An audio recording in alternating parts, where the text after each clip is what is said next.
Hello, hello, hello, welcome back. It's the second in my series of 10-minute trainings for Stop Playing Small. If you're here live, give me a hey. If you're on replay, give me a hashtag replay. Let's dig in. Today's topic is fearing failure. Raise your darn hand virtually or spiritually if you have had difficulty in the past or even now with feeling lesser than, with feeling embarrassed, with falling short, with missing the mark, with feeling exposed, vulnerable because you failed or you feared that you failed. If that's you, and who isn't, this topic is for you. One big way that we hold ourselves back, that we keep playing small, is that we work within the boundaries of fearing failure. If we don't go big, if we don't risk everything, then we're more likely to stay safe, stay smaller, and not fail. So this is so important for us if you really want to go bigger, if you want a better job, if you want to level up, if you want to go bigger in your life, if you want to risk more and feel more and experience more, this is definitely the razor's edge that we want to play with. There's a lot to cover in 10 minutes, so let's go. Okay, so let's start with the phrase that maybe you have heard. I love this one. Failure is not an option. I kind of use my masculine voice because I kind of think that that is the patriarchy speaking. That is a sports metaphor. It's sort of a wartime metaphor. Failure is not an option. We cannot fail. Above and beyond all, we must succeed, right? Can you feel that? It's almost like this historical thing. I love this phrase because I like to twist it on its head. What if failure is not an option actually means you can't pick not failing? You can't require success. In fact, failure is not an option because it is expected and required for growth. I'm gonna let that sink in. What if this whole failure is not an option could be twisted into failure is an expectation of our behavior, of our experience? It's a requirement of us becoming who we're meant to be when we want to stop playing small. Does that kind of blow your brain?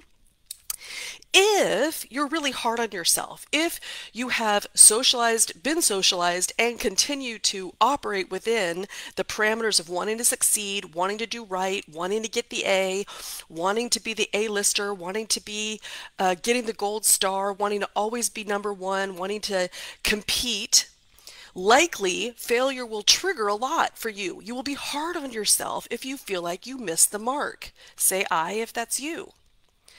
I want to encourage you to be kind to yourself when it comes to failure. Try to expand your definition of what failure means, as very rarely are we involved in a pass-fail situation, in an absolute binary yes-no situation, in a black and white situation. I chose my clothing appropriately for you today. Very rarely. Mostly we just feel failure if we think that we came up short or we didn't impress or that we made a mistake. And I want to talk about that aspect first, the gray zone, right? Where we fell short of what we wished or we didn't quite succeed.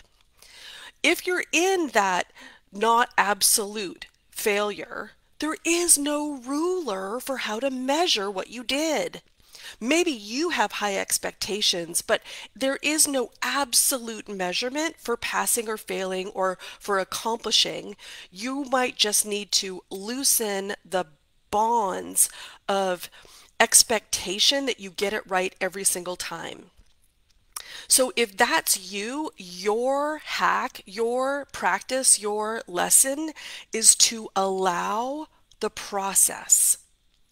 As you were a kid and you learned to walk, as you were an older kid and you learned to ride a bike, as you were an older kid and you learned to drive a car, you were not perfectly perfect at that activity, and you still aren't. You may not have been as accomplished when you first took your first steps or when you first stalled an engine when you were trying to drive a manual transmission. You're better now, but there is no perfection. And when you were learning those things, no one looked at you and said, "Oh, what a little dummy. Look at that toddler keep falling on her booty. She can't walk. What a failure. She's failing." No, we look at those with encouragement and see they're learning to walk. So how can you reframe these zones of progress with I'm learning how. I am ever increasing my ability to. Sometimes I'm better than others, but I am always on my path. This is you allowing the process of growth. Okay, so what if you are in that zone of absolute? What if there is a win or lose? What if you can fail? What if you've spent a lot of money on IVF and you don't get pregnant and you fail to get pregnant? What if you go big to propose to an investor and you don't secure the funding? You failed to get the money. What if you're an athlete and you fail to hit the free throw and you lose the game? There are elements where we can absolutely fail, where we do come up short in a measurable way. If that's your experience, then your job, your process is to allow for the emotional experience of failure. If you are in those higher stakes, win or lose, yes or no outcomes, your challenge is to learn how to process the disappointment that is there so that you don't tamp down your risk for the next time. So that you don't take away, oh, I should play smaller so that I don't feel this way again. That's not playing a bigger game. That's keeping yourself small. So if you feel like you are fearing the disappointment of failure, your challenge is to grow your emotional fluency to accept that sometimes you won't feel good and be able to move through that so that you can try again. You digging this? Okay, I'm especially speaking to the perfectionists out there, for the soloists, the gals who like to get it done right, get it done themselves, and have very high standards for themselves. A really good hack for you is for you to see that your great leverage, you're holding yourself back by trying to control all of the elements, by trying to be in charge of all of the variables. Your likely growth edge is to include others in the process, to delegate more, to communicate freely about the goal, to enlist other people to do pieces, to collaborate and brainstorm and share thought, even if you feel like it makes it look like you don't know what you're doing. Your leading edge to going bigger and to stop staying small, because perfectionism does keep you small. It keeps you right drawing within the lines and really getting hard on yourself if you're not perfectly perfect. Your challenge might be to leverage other people more. Okay, I want to end with an exercise. I want you, if you feel failure, if you have feared failure, I want you to think about this concept that I've taught many times inside my free workshops of an icon leader, that woman that you admire, somebody that you hold as an emblem of amazing leadership for whatever the qualities or characteristics that she has. I want you to think of a real person.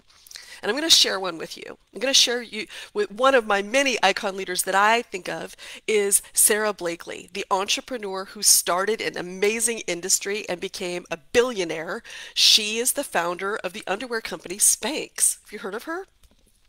She was voted like one of the 100 most influential business owners by Forbes, one of the 100 most powerful women in the world by Time Magazine. I mean, she's has amazing leadership qualities. She's got an amazing story. Hello, she built her company on a pile of failure. That's not the story that we're reading, but it's the truth. In fact, this is why I choose her to share with you today.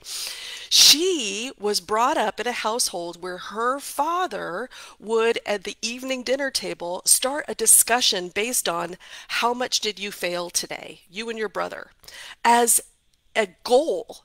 His whole encouragement was for his family to experience failure, to acclimate to it, to destigmatize it, to see it as a necessary practice, to level up and to grow, to not play small. So she became very comfortable with the idea that failure was indeed not an option, it was required, and it was something that was encouraged even by the authority figure in her life.